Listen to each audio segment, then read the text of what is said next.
Next week, I'm James Corbett of CorbettReport.com. And I'm James Evan Pilato of MediaMonarchy.com. Get sterilized for a shorter prison sentence.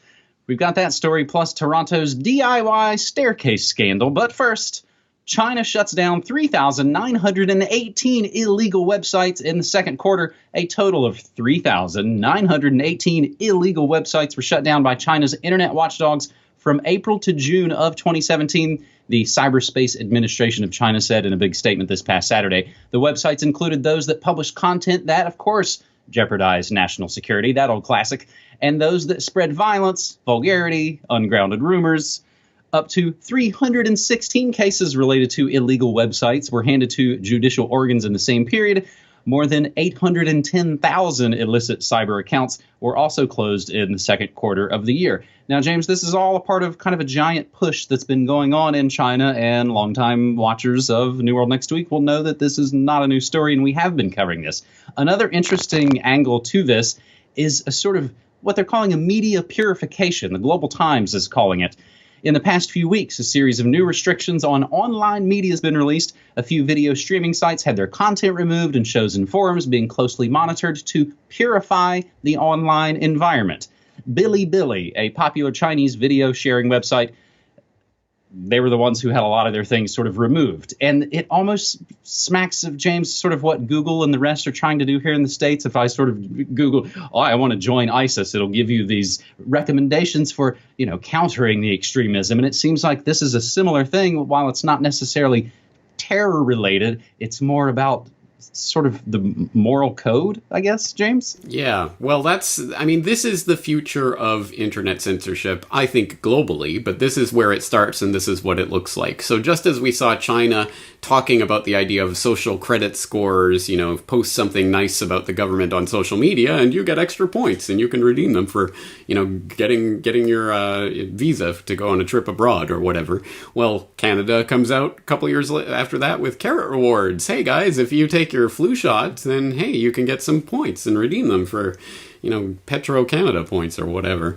So this is how the agenda rolls out. We see it happening in China, and then we see other countries adopting it. So this happens with the UK and floating the idea of their various filters that they're trying to do for the internet. Australia's flirted with these ideas. Well, China actually does it. And as you say, it isn't about terrorism or some kind of national security thing. Well, it's national security for the Chinese Communist Party, which means anything they don't like. If you have thought crimes, if you don't say the right things, if you're trying to talk about something they don't want you to talk about, they'll shut down your website. It is illegal.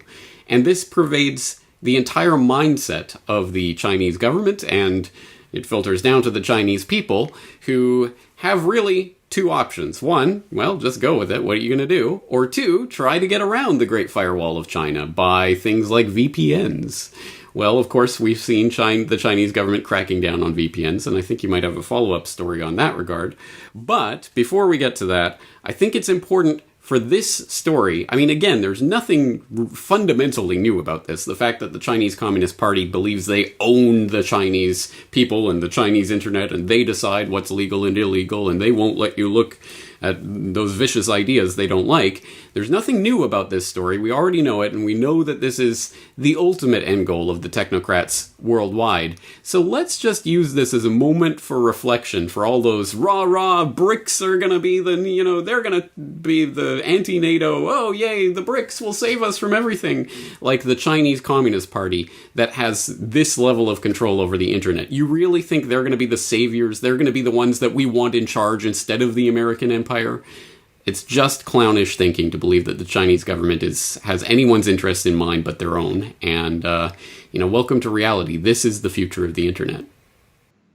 So as you mentioned VPNs, I do have a couple of related stories. This, James, could almost be expanded out to its own episode of the Asia-Pacific perspective, I suppose. Beijing said back in January that it would start restricting virtual private networks, or VPNs. And this month reportedly told their three big telecoms to start blocking individuals' access to them by early next year. However, it's not all that bad. The use of VPNs will not affect individuals and companies that have received government approval. So said a spokesperson from the Ministry of Industry and Information Technology, because, James, of course, as we just mentioned, Chinese law forbids the spread of harmful information on the internet, including that related to terrorism and violence. The other related story, I guess this gets to the heart of the terrorism and violence boogeyman, China force installing spyware onto Muslim citizens' phones to monitor them, and users who deleted or didn't install the app when prompted to could be detained for up to 10 days, according to other social media users. We get that from our good buddy Brock West on the tweets. As again, that could have been just its own probably entire episode. And like you're saying, none of it is entirely new. And I think in the scariest ways, it's the forecast of what is coming for the Western nations. James, our second segment this week is another sort of police state two-parter, and the first part was easily the most submitted story to Media Monarchy this last week, and I think it was probably a similar situation for Corbett Report as well. Multiple European companies have been experimenting with the idea of implanting microchips in their employees, and the trend wasn't really popular here in the States. That situation may change as 3 Square Market plans to implant RFID microchips in employees' hands. Although this is a marketing campaign more than anything else, it shows there is a potential market for such implants. So the partnership between 3 Square Market and Biohax, that's Biohax, this whole development is probably going to be worth following. Both parties will focus on equipping 32M, that's 3 Square Market, employees with bio-friendly RFID microchips. The chips are implanted in employees' hands and can be used to pay for garbage food near the multiple break rooms and the food dispensers. It is a marketing stunt, yet it also makes the Wisconsin-based company the first U.S. enterprise to implant RFID microchips. Now, there will be no requirement to have these chips implanted, and it is completely voluntary. On August 1st, there's going to be a chip party during which these implants will be introduced to employees. James, we've heard, was it sort of like techno nightclubs in Brazil, and we've heard of amusement parks, and we've heard of places rolling out, get the chip for easier access to our parks, but this is the first kind of American business implementation of it. Perhaps the first American business implementation, but you pointed out 2 important things there. 1, it's all voluntary, guys. You don't have to do it. And 2, this is essentially a PR campaign. That's what it is. I mean, it's a gimmick, really. Oh, yeah, you can buy things from the crap food dispenser in the company canteen. It's ridiculous. But you're right. This is absolutely not a fundamentally new story. We've seen variations and iterations of it for a long time, which is why I feel like I've covered this story numerous times in the past. And we can go back, as you say, there was the Baja Beach Club in Spain in 2004. Clubbers choose chip implants to jump queues. Yeah, you get the chip, and then you don't have to wait in line to get into the Baja Beach Club in Spain. That's a good reason to get your microchip implanted, right? Now, interestingly, in 2007, you might not know this, but California actually passed a law to ban forced RFID tagging. So there was some legislation that they came up with that said that employers cannot force employees to get RFID tagged. That was Senate Bill 362, which was signed into law by Governor Schwarzenegger back in 2007 and went into effect on January 1st, 2008, which is why, at least in California, theoretically, you'll never see a company that will force employees to do this. It'll always be voluntary. Hey, guys, you want the chip. It's so cool. But again, many stories about this in the past. 2014, happier, more productive. Would tagging your workforce transform your business? That from CNN.com, Fake News Central. 2014, also Business Insider, microchips will be implanted into healthy people sooner than you think. 2015, Office puts chips under staff's skin, talking about Epicenter in Sweden, which got a ton of coverage at the time for that bold move. And even earlier this year, April 2017, from the LA Times, they had a story up on companies start implanting microchips into workers' bodies. So we've seen this many times in the past. Here's another one. And interestingly, yeah, as you say, you got tons of people emailing you about it. I got dozens of emails and tweets about this story. People are going crazy about this story as if it's something new. which is interesting. It tells me a couple of things. One, this is a PR campaign. They want to shove this idea in the public's face. And yeah, a lot of the public will recoil with horror at it. But that's part of the indoctrination. That's how you get started into it. You shove it in people's faces, and everyone talks about it. And eventually people start to go, well, maybe it's not such a bad idea. That is the process of indoctrination, and that's how these things get entered into the public consciousness. And just to top off our little blast from the past, let's not forget our good friend Brian Williams, back in 2007, anchoring an NBC program on the year 2017. Where they introduced the idea that by the year 2017, it won't be so uncommon to have a little microchip implanted in you so that, if you get hurt and you go to the hospital, well, they'll have your medical records right there. It'll be great. That's the year 2017, folks. It's been implanted in your consciousness for at least a decade, brought to you by Mr. Fake News himself, Brian Williams. Brian Williams, yeah, that's his name, right? Anyway... So this, again, it's an idea they keep circling around, and it'll just be little stories like this here and there to get people talking until it becomes a more and more common idea. And the key is voluntary. They're going to make you want to get it. It'll be the cool thing to do. It'll be the iPhone of the next generation. What, you don't have a chip yet? Oh my God, you're so behind the times. That's the way it's going to be brought to the public. Not by the point of a gun, not by making people do it, but by getting people to want to do it. And stories like this are the first step in that indoctrination process. You actually remind me, James, I forgot one of the relateds in all those stories back in segment 1. And it was a New World Next Week flashback to just several weeks ago. China's leading search engine to require real name registration for its services. I think that relates directly to what you're talking about here with the microchip. Well, it won't be forced on you, but it'll be voluntary if you want to, work or eat or get a job or do anything. That's probably the force that's coming. Another related to this, James, this is a pretty dark episode of New World Next Week. It is New World Next Week episode 318 for July 27th, 2017, if you are keeping score. And related to this story about the RFID chips, I've got one out of Tennessee. Tennessee jails offer inmates shorter sentences in exchange for sterilization. And I think in a way, these two stories, of course, have a lot of things in common. The police state, eugenics, again, with the panopticon. But I think one of the things we might not think of is that, again, as you're just saying, they're both free. These RFID chips, which cost $300 a piece, will be given to those employees for free. And, of course, this charge of sterilizing inmates in Tennessee jails, the taxpayers will eat up that cost. The state will eat up the cost of sterilizing the undesirables. So that's quite the double whammy deal. And in some ways, James, I think, again, we probably could have expanded this sterilization story out to its own entire full segment.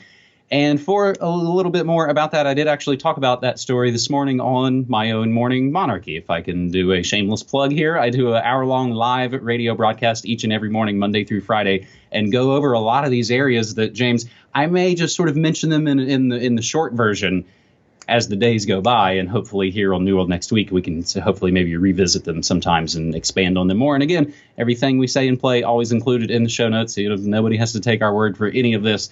They can read all the articles and watch the videos and do more research for themselves. Our third and final story this week was another one that was submitted to us a lot, and sometimes even using hashtag good news next week. Toronto man builds park stairs for $550 after the city gave a $65,000 estimate. City officials in Toronto were upset over the fact that a resident took it upon himself to fix a problem the government was slow to deal with, and he did it for a fraction of the cost. As Canada's CTV reported, a Toronto man who spent $550 building a set of stairs in his community park says he has no regrets, despite the city's insistence that he should have waited for a $65,000 city project to handle the problem. The city was then threatening to tear down the stairs because they weren't built to regulation standards. 80 Astle, a retired mechanic, said he was tired of watching his neighbors fall down the steep path that leads to a community garden. So he bought the materials and set out to do it himself. He even hired a homeless guy to help him build it, and they did it in a couple of hours. So the inevitable part 2 update to this story: City of Toronto tears down handyman's park stairs. And this is from just a day or so ago. But fortunately, the third and final update to this story, James, is only from about 4 or 5 hours ago from the CTV. Again, Toronto replaces stairs at Etobicoke Park. The new set was installed on this day, Wednesday, July 26th, that will cost the city no more than $10,000. So there you have it, James. The freedom's the answer. What's the question? Maybe the question is, what is government unable to provide? And this is a great story that relates to our earlier story about the anarchist pothole fixers. You remember that one? People going around, the city's not repairing the pothole, we're going to repair the pothole. And it becomes, of course, some illegal activity. How dare you try to fix the roads without the government has a monopoly over this space, this geographical location. And if you try to get in on their monopoly, they're going to tear down your work at any rate, like this staircase. So this is, it's just a perfect example of everything that's wrong with this system, and the fact that the government believes that they own this space and they control what happens to it, and if you build a staircase, we're going to tear it down and probably fine you or charge you in some way for daring to mess with our wonderful space. And also, of course, it demonstrates that when there is a monopoly and they can spend whatever they want, $65,000 for a staircase, sure. Oh, wait, no, they did for $550, we're getting some bad press. Oh, let's make a $10,000 staircase. They just pay whatever they want. They pay as much or as little as they want, and of course all the graft goes to all the people that are connected to the teat of government. That's what government is about. It is a giant trough that has been created to basically feed all of these swine and to keep them complacent. And so direct action like this, I'm always bringing it back to direct action that people can do. Well, you can build this staircase. You can get together with your community and affect your community. And the government can come in and try to tear it down and say you can't do that. But the whole point is they got a giant black eye from all of the press coverage of this. Again, this probably the second most sent to me story of the past week. People are really interested in this story because it demonstrates the stupidity of government. The more we can demonstrate the stupidity of government, I think the better it is, because we delegitimize this imaginary ruling class in the minds of the people and make them realize, no, this is your community. This is not the government's community. You should be in charge of what's happening there. And rather than having a government extort money from everyone so that they can go and build $65,000 staircases, maybe eventually several years down the road, no, take matters into your own hands. So my hat's off to people who are doing that and demonstrating the stupidity and the violence that underlies all government everywhere. That's a good news way to kind of wrap up this New World Next Week episode. However, I do have one update to a story we talked about just a couple of weeks ago, James.